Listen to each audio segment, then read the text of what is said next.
It's not a game, it's a rich thing. Back at it.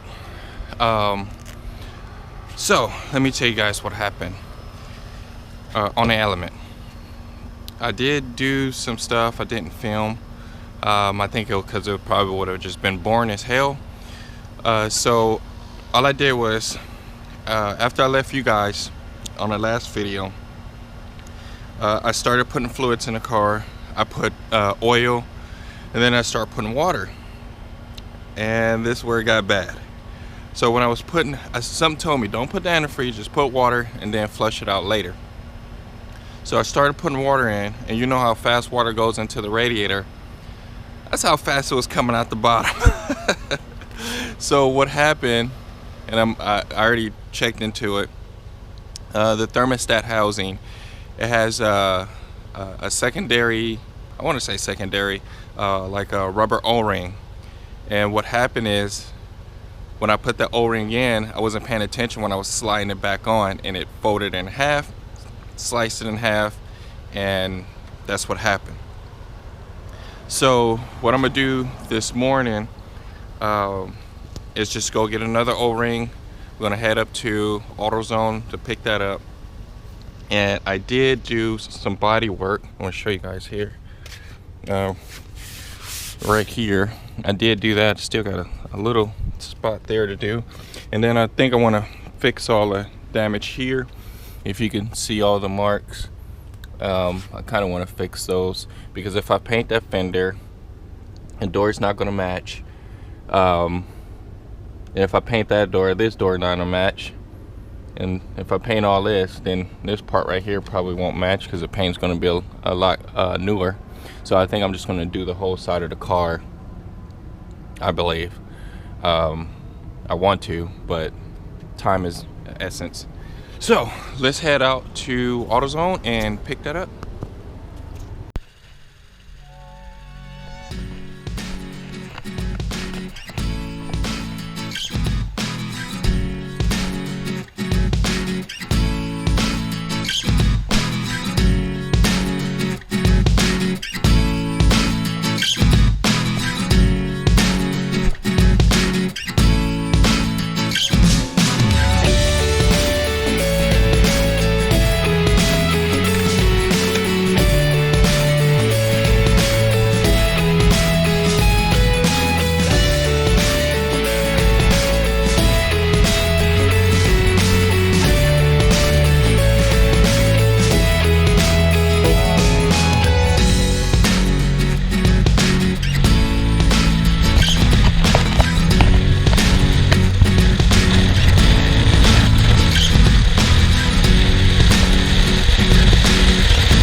sorry, it's for I didn't film a lot.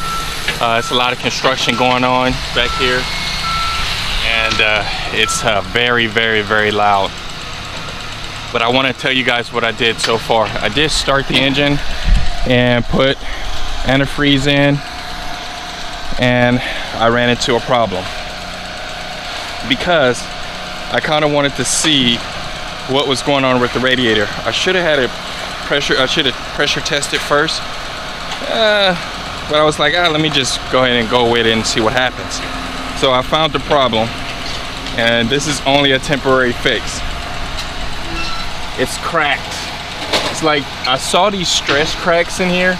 I just thought it was part of the plastic because you could see them, thousands of them everywhere. I guess the radiator is no more good. So I don't want to lose my coolant out, and I still want to test the engine and the car pit basically. So I just went on ahead and put a little layer of JB Well on there. Everybody knows about JB Well. But this is not permanent whatsoever. I just ordered another radiator, so I'm just waiting on that. I'll just wait on that to come in. But for right now, everything else looks good. I don't have any coolant underneath. If you can see, nothing there. And so that's good. So the gasket that I just put in, it is holding very, very well. Other than that, I'm gonna go ahead and start her up some more. Actually, I need to let this dry. I'll probably go ahead and put the rest of the front of it no, because I think I have to lean the radiator back out to undo the I think it's easier that way to just, you know, lean it out and disconnect the hoses, the bottom hose and the transmission coolant. I actually want to put in a separate transmission coolant. I think it's a lot easier that way. Just put it off here so it won't go through the radiator, but we'll see. We'll see, depending on how much a little trans cooler costs. I'll probably do that. I did it on the Civic, put a separate trans coolant, so if I ever had to pull a radiator out, it just come right out with 2 hoses and 2 plugs, and that's it. So I'm gonna keep chugging it on.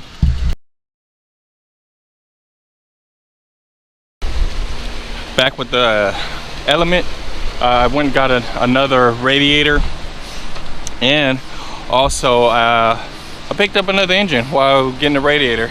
So this is another K24 I picked up, and this is the radiator that I'm pretty sure it may not be 100% the same. I'm not sure because the radiator on this has a sensor down at the bottom, and that one doesn't. It has like a plug, so I'm hoping I can pull that plug out and put the sensor in, but we'll see. And yeah, some construction still going on.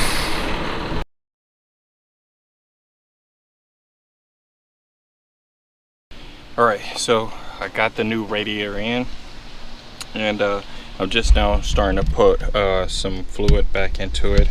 I did just put a little bit of antifreeze, but it's not the 50-50 mix, so I'm gonna have to get some water real quick. Be right back.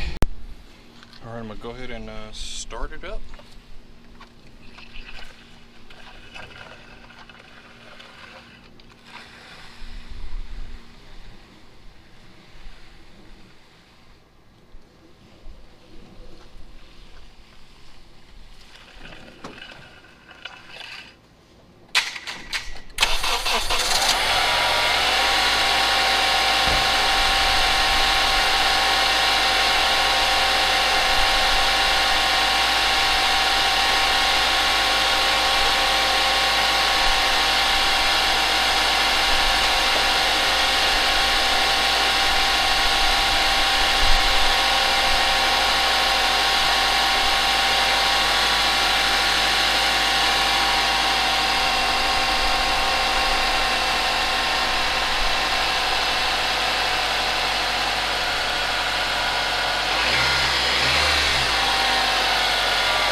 I got everything done.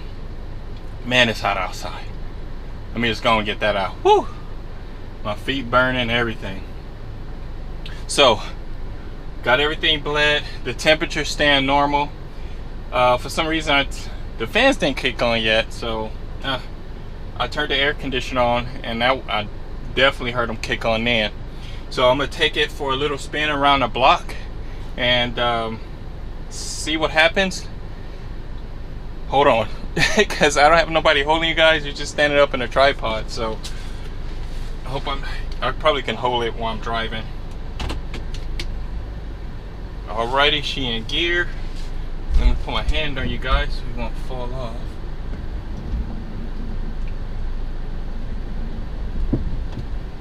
Alrighty. Ooh, she needs some ball joints.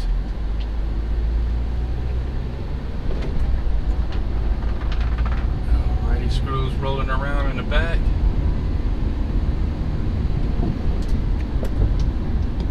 Oh yeah, she needs some ball joints bad. Ooh.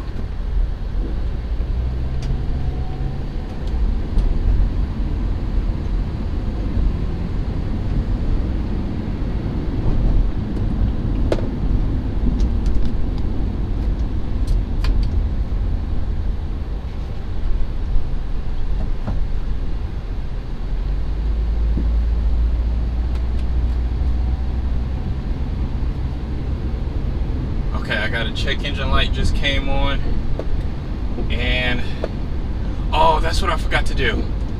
I gotta turn the heater on while I'm doing the bleeding process. I totally forgot. So let's park it real quick.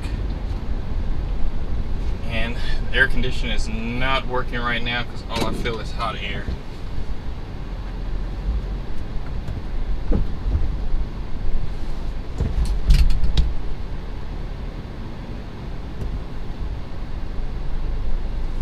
Let's go ahead and shut her off, and let's go take a look.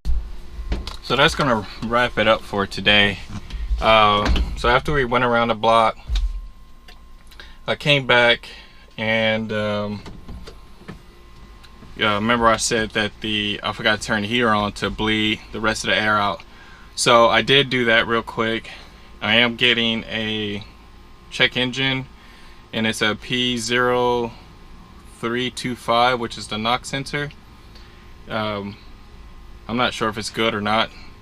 I'm gonna look it up and see what the problem is, and also I don't know why the air conditioner is not working anymore. I don't hear the fans kicking on, the AC pump, I mean the air conditioner pump kick on, or nothing at all. So I don't know what it is. I'll figure it out though. Eventually I'll figure it out. I'm tired, exhausted, and I'm hungry, so I'm going to the house for a little bit and then come back out. I'm not even sure what time it is. And that's it. I'm gonna let it cool down, relax for a little while. I normally do that with cars. I let them warm up and cool them down, warm them up, cool them down. Just a heat cycle. Make sure all the seals and stuff stay in there. Oh, and then so when I did come back and I was backing up and I saw smoke come past me, and I was like, oh no. But I remember last time with that, actually the Jeep did the exact same thing, and I haven't had any other car that had just a blown head gasket. Usually just a bad engine, like a spun bearing or something like that, or just blew apart. But this is the second time I had a car with a blown head gasket. And what happens is when you blow a head gasket, all the freon and everything goes down through the exhaust and just sits in the mufflers. So it was white smoke, and I was like, oh, it can't be. And I thought about it, and I was like, wait a minute, now that's probably freon again. I mean, not freon, antifreeze in the muffler. So I let it sit here and idle for a little bit, and while I was checking on that check engine stuff and make sure it's enough freon in the air conditioning system, that smoke kind of cleared up. So other than that, please guys, comment, like, subscribe, thumbs up, thumbs down, however you want to call it. but I'll take it. All right, thanks. Late.